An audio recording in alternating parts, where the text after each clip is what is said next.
미국 연방준비제도가 올해 하반기부터 보유하고 있는 자산 규모를 줄이기로 했습니다. 금융위기를 극복하기 위해 채권을 사들여 돈을 푸는 양적 완화 조치를 실시했던 미국 연방준비제도. 현재 보유하고 있는 채권 규모가 5천조 원에 이르는 것으로 나타났는데요. 지난 3월 금리 인상 단행으로 연내 2차례 금리를 더 올릴 것으로 예상되고 있는 지금. 이와 동시에 자산 매입 규모를 줄이게 되면 국내 금융시장에서의 자본 유출 압력은 더욱 높아질 전망인데요. 오늘 서정희의 경제펀치에서는 국내 증시에 충격을 몰고 올 수 있는 외국인 자금의 급격한 유출 가능성에 대해 속 시원한 한방 날려봅니다.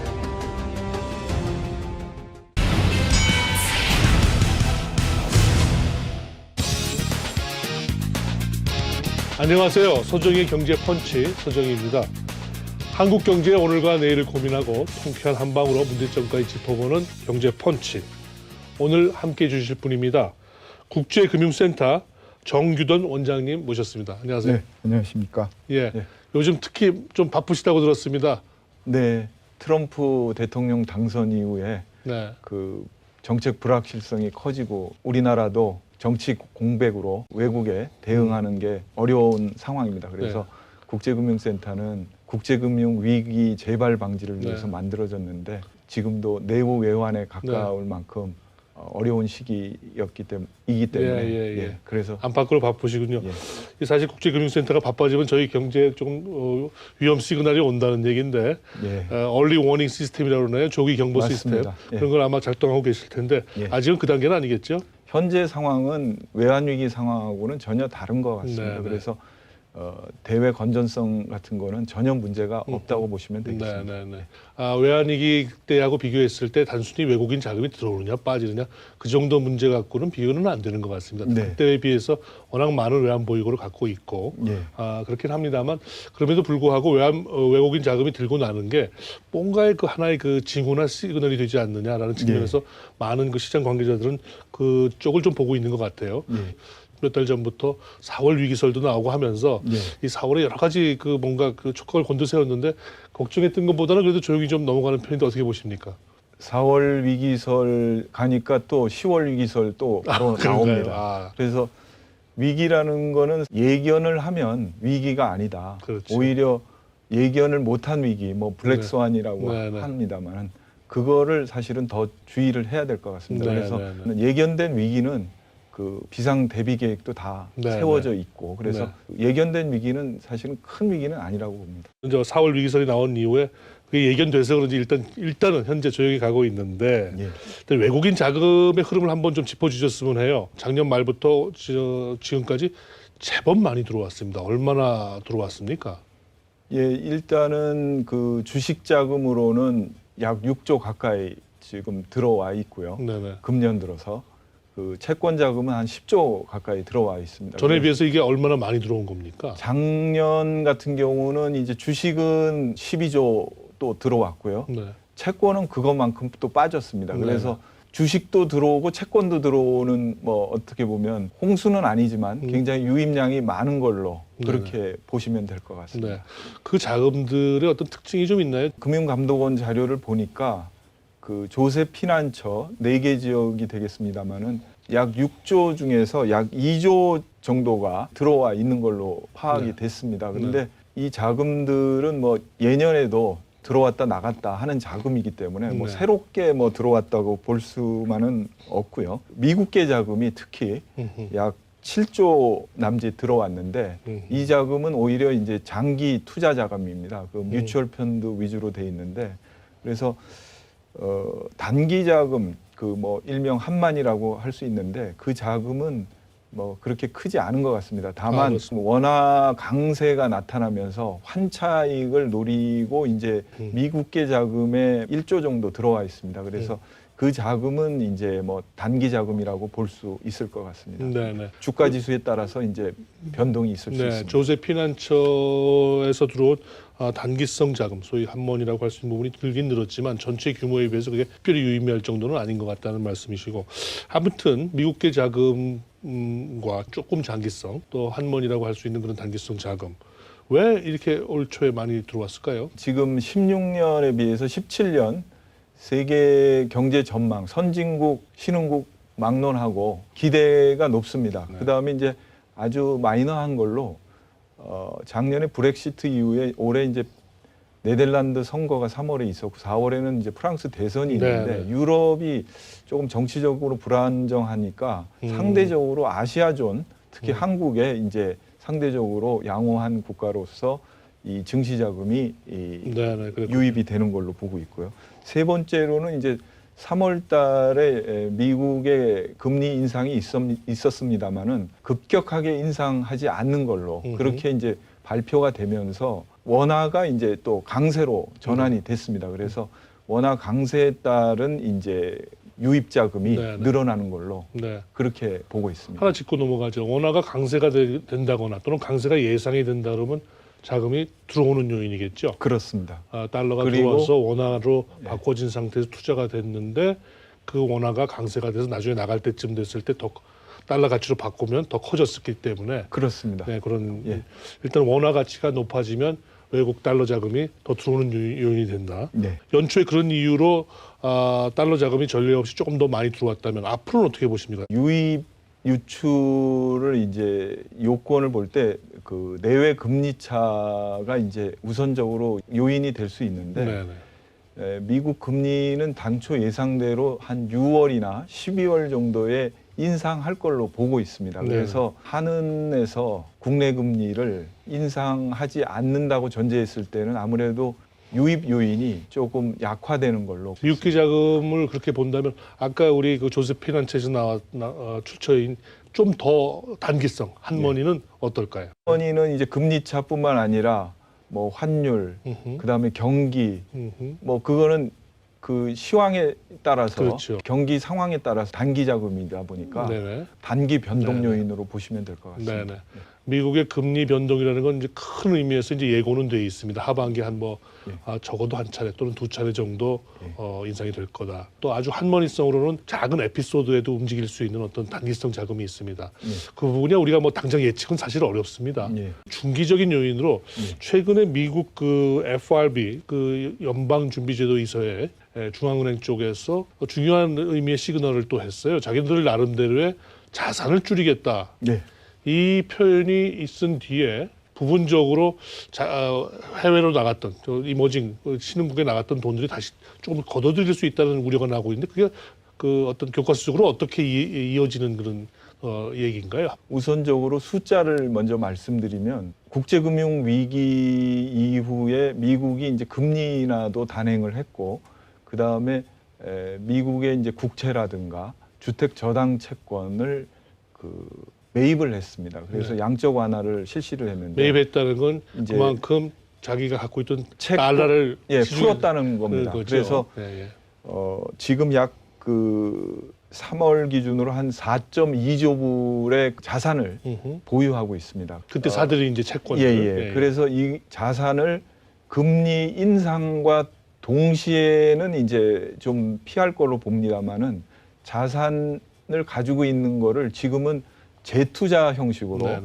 그 만기가 됐을 때 이거를 롤오버라고 해가지고 연장을 하는데 이걸 연장을 덜 하고 이 자산을 이제 축소하려는 그런 거를 3월 FOMC에서 표명을 했습니다. 연내에 이 자산 축소를 시작할 것을 검토한다. 뭐 이런 식으로 표명을 했기 때문에 이게 이제 앞으로 금리 인상은 어떻게 보면 미국의 물가라든가 고용이라든가 이거에 따라서 뭐 연동이 된다고 보시면 되는데 이 양적 완화라는 거는 금리 인하하고 별개로 사실은 비전통적인 방법으로 이제 수행을 했는데 이거를 정상화시키는 그거를 뭐 연내에 실시하겠다 이런 이 발표가 나오면서 금융시장이 이제 경계 상태에 들어가 있습니다. 그런데 아직은 이제 시작은 안 됐는데 미국에서는 이거를 점진적으로 하겠다. 그러니까 충격을 최소화하겠다. 이렇게 이제 표명을 하고 있습니다만은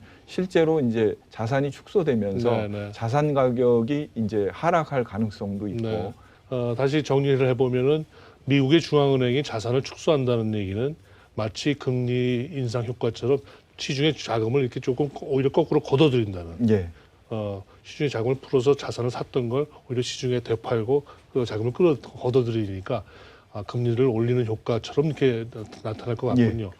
결국은 그러면 그게 이제 속도와 어떤 규모, 템포 뭐 이런 것 같은데 아까 말씀 주셨듯이 점진적으로 한다고는 돼 있습니다만 그걸 알 수 없기 때문에 이제 시장에서는 이제 긴장하고 있는 거 아니겠습니까? 전문가들 의견을 모아 보니까 금리 인상하고 자산 축소하고 동시에 진행한다는 게 굉장히 부담을 준다고 합니다. 그래서 먼저 금리 인상을 좀 해놓은 다음에 그 다음에 이제 자산 축소를 한다라는 뭐 그런 일반적인 그 의견이 나오고 있고요.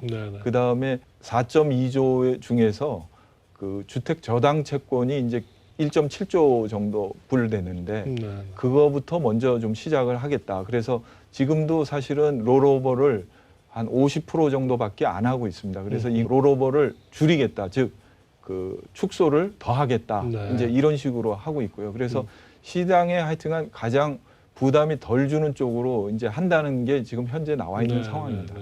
하반기 금리 인상 시점을 연말에는 한 차례 있는 거로 이제 다들 공감대가 있고 6월과 9월에 약간 좀 오락가락 하던데 6월설이 더 강합니까? 9월설이 더 강합니까? 현재 그 연방 기금 금리의 그 선물로 나타난 6월까지의 인상 확률로 하면 60% 전후가 됩니다. 그래서 통계를 보니까 확률이 한 70% 돼야지만 실제로 단행될 가능성이 있다. 그러니까 시장에서는 아직 지금 4월 뭐 현재는 6월 달도 아직 확신을 못 하고 반드시 올린다는 확신은 아닌 것 같습니다. 다만 올릴 가능성이 이제 60% 가까이 되기 때문에 그 현재는 6월설이 유력하다고 보겠습니다. 자산 축소에 따른 어떤 자금에 이렇게 조금 줄이는 것, 시장에서 이렇게 자금을 줄이는 것 조금씩 진행은 현재 되고 있다고 봐야 되겠고요.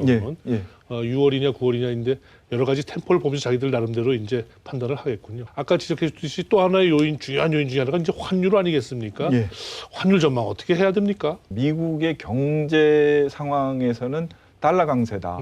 근데 아시다시피 이제 트럼프 대통령이 최근 뉴스를 종합하면은 또 강세를 원하는 건 또 아닌 걸로 그렇게 보고 있습니다. 즉 정책 달러 환율은 또 약세를 또 점쳐지고 있습니다. 사실은 예상이 불가능한데 다만 IB들이 투자은행들이 이제 전망하는 바에 따르면 최근에 뭐 3개월, 6개월, 9개월, 12개월 이렇게 하는 거 보면 1,150원에서 1,170원 사이를 뭐 그 밴드 안에 있다고 보시면 될 것 같습니다. 그 미국 경기가 꾸준히 회복된다는 걸 전제로 한다면 달러 강세는 중장기적으로 이제 피할 수 없는 하나의 흐름인 것 같은데 당초 예상만큼 빠르게 강세로 돌아가지 않고 있는 모습인 거죠, 현재는. 아무래도 금리 인상을 천천히 하겠다는 그런 시그널도 나왔고. 그건 이제 반대로 얘기하면 원화의 가치가 비교적 강세를 오랜 기간 가져갈지도 모르겠다는 그런 기대감이 생기는 거고 그러다 보니 외국인 자금이 들어와서 더 들어온다거나 들어왔다가 잘 나가지 않는 그런 요인이 되겠군요. 저희가 걱정했던 것과는 달리 2분기는 조금 자연스럽게 조금 지나가는 것 같고요. 3분기, 4분기 한번 전망해 보시죠. 그 미국 금리가 이제 금년 내 2차례 이제 인상한다고 보면 지금 현재도 5년 그 채권 같은 경우 그 한국 금리가 미국보다 더 낮습니다. 그런데 이제 단기 금리마저도 이제 그 미국 금리가 올라가고 한국 금리는 그거보다도 더 낮아질 경우 채권 자금 같은 경우는 영향을 받으리라고 봅니다. 다만 이제 금리 차 말고 환율이라든가 실물 이런 거를 다 고려를 했을 때 당장은 유출 쪽으로 많이 움직이지 않는다고 저희들은 이제 예상을 하는데 리스크라는 게 사실은 뭐 또 쏠림 현상도 있고 그래서 거기에 잘 대비를 하면 외부의 통제 불가능한 변수는 뭐 어쩔 수 없겠지만 내부의 통제 가능 변수를 잘 관리를 한다면 큰 어떤 변화는 줄일 수 있지 않을까 이렇게 보고 있습니다. 그렇기 때문에 오히려 반대로 국내적인 리스크를 더 강조하시는 분들이 또 있으시더군요. 대우해양조선 문제라든지 오히려 과거 외환위기 때와 비교해서도 이제는 또 외부 샥보다는 내부적인 어떤 구조적인 문제가 우리에게 더 큰 리스크일 수 있다. 그래서 여기에 빨리 더 손을 대는 게 오히려 더 시급한 정책 과제인지도 모르겠다. 이런 지적들을 하세요. 그 통계를 하나 말씀드리면 우리 외환 보유고가 약 3,800억 불이 됩니다. 그리고 그 외환 보유고는 이제 그 채권으로서 가지고 있는 거고요. 외국인들이 이 주식이라든가 기업 투자를 해가지고 직접 투자까지 외국인들이 다 가지고 나간다 해도 우리가 2,800억 불 정도의 순자산을 가지고 있다고 보시면 됩니다. 그래서 이 외환상으로는 이제 어떻게 보면 충격에 대한 그 버퍼가 있습니다. 이 완충 그 할 수 있는 자산이 있기 때문에 그래서 이제 아까 뭐 환율 같은 경우도 이제 크게 이제 요동치지 않는 이유도 이제 그렇다고 볼 수 있는데 지금 말씀하신 국내 요인이라는 게 가장 큰 게 이제 가계부채를 예를 많이 들고 있습니다. 기업 부채보다도 가계부채가 위험한 게 기업 부채는 이제 기업이 자녀재산 청구권 개념인 주식이 또 가계와 달리 있기 때문에 주주들이 그걸 안으면 되는데 가계 같은 경우는 이제 채권 채무가 있고 금융기관하고 다 연결이 돼 있기 때문에 이게 금융 시스템으로 이제 번질 수 있기 때문에 이게 굉장히 위험하고 무엇보다도 이제 부채보다도 자산하고 비교를 해야 되고 그다음에 소득하고도 또 비교를 해야 됩니다. 근데 이제 상환 능력이 이제 없는 가계의 경우 이제 문제가 될 수 있겠죠. 그다음에 이제 기업도 마찬가지입니다. 부채 그 자체보다는 부채를 상환할 수 있는 능력. 그게 이제 뭐 한계 가구라든가 한계 기업 뭐 이렇게 얘기를 합니다만은 그래서 저희들이 이제 대외 변수만 이제 보는 게 아니라 대외 변수가 국내 변수에 영향을 미쳐가지고 그게 다시 이 외환이라든가 이런 게 영향을 줄 수 있느냐. 근데 외환 자체는 당장 이제 버퍼가 있기 때문에 큰 문제는 없는데 미국 금리 인상을 통해서 가계나 기업의 자금 조달 비용이 상승하면서 상환 능력이 떨어진다든가 이럴 경우 소득이 이제 증가하면은 해결이 되겠습니다만은 소득도 증가가 안 된 상황에서 부채의 원리금 상환이라든가 이게 늘어나면 그게 이제 충격이 있지 않을까. 그래서 전반적으로 금융 시스템을 전문적으로 뭐 흔들 정도까지는 안 되지만 부분적으로 이제 취약 가구라든가 그 한계 기업이라든가 이런 문제를 지난 정부, 이번 정부 이게 많이 미뤄졌습니다. 그래서 지금 이제 뭐 곧 얼마 남지 않았습니다. 대선 이후에 어떤 외교 안보적인 그 과제 또 경제적인 과제 이렇게 두 가지에서 어떤 정책 스탠스를 어떻게 하느냐를 놓고 볼 때 자칫 외교안보적인 과제에 너무 치중하고 또 경제의 과제를 뒤로 미룰 경우 오히려 큰 착오를 가져올 수 있다. 대외 부분의 그 조기 경보를 저희가 담당을 합니다마는 그 대외 국제 금융이라든가 뭐 이런 그 요인보다는 사실은 국내의 그 위기 지수라고 해가지고 국내의 실물이라든가 국내의 금융 문제가 있습니다. 그래서 여기에 국내 실물에 뭐 기업이 뭐 구체적으로 들어가 있지는 않지만 기업하고 관련된 경기라든가 그 다음에 이제 국내 금융의 이제 가계 신용이라든가 이런 게 이제 변수가 들어가 있는데 현재는 이게 이제 여러 가지 변수가 있다 보니까 약간은 이제 민감도가 떨어져 있는데